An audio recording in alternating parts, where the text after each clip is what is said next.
So with memory reconsolidation, the neurobiologists have realized and neuropsychologists have realized that you can bring up an old memory and we can change it so it doesn't go back just exactly the way it was. And that's part of the reason why memory is fallible. Where somebody might remember something differently than somebody else, and we all have our own view of it, and then even when you recall it, you might add things to it that you never knew were there. But the whole point of this is that once you bring up a memory, the researchers have found that you have 5 hours to change it before it becomes restored. Okay. And then it That's interesting. restores in its new form.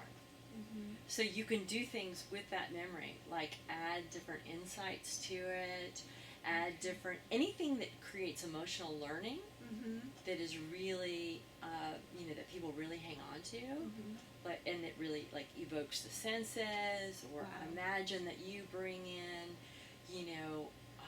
somebody that you trust and feel safe with, and they help change the situation. Let's like recreate this memory. Yeah. And any way you can create something that sort of surprises the client, or the researchers have a lot of technical terms for it, like expectancy violation. Oh, wow. Or something that's different in juxtaposition, a new idea in juxtaposition to the old idea. Anything that is really like, is robust will change the memory and alter a person's perception basically for forever.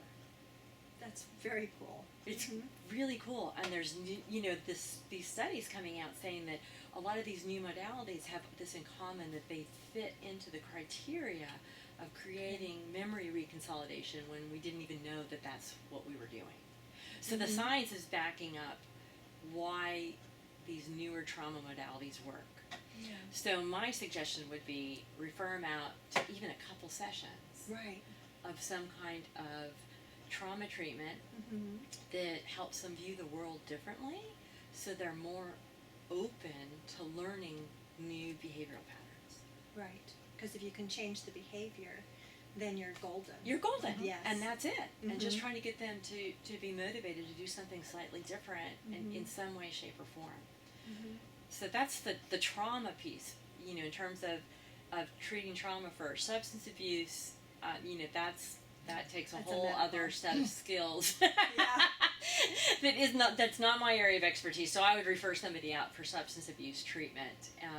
And then once you get those done, if you've got major depression involved, they're not going to be motivated to follow through with the tasks we give them for homework, or even the stamina in the moment trying to work with them. And so if they, ideally they can get some help for the major depression, and that may be medication, it may not be medication. We do know that exercise works better than anything. Yes, absolutely. I've been reading that. So if you can get people to exercise, they're going to think clearly. It's going to help their ADHD. It's going to help their depression. It's going to help just motivation. Their motivation. I mean, if you can get them exercising as part of your treatment plan, that's that's golden right there. As long as they're medically able to exercise and they don't have other ailments. Right. And that's one thing that we haven't talked about.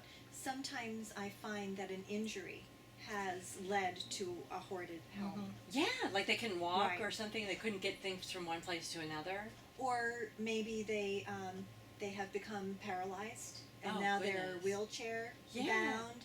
And so things that used to live up here now have to live down here, and they haven't attacked the organizational system for the home. So everything gets piled around. Well, that's fascinating. That's a whole other area. Or if they drop something, it's very hard to get down and get it. Yeah. So it just stays there. It just stays there. So if you can address the organizational part of it, then then you can help.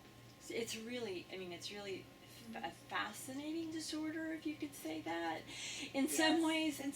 But it's also so sad, but it's so complex. It is. And that's the piece of it. It's so complex. And these people are, typically are really, really bright people. They just, their mind works differently. Yes, exactly.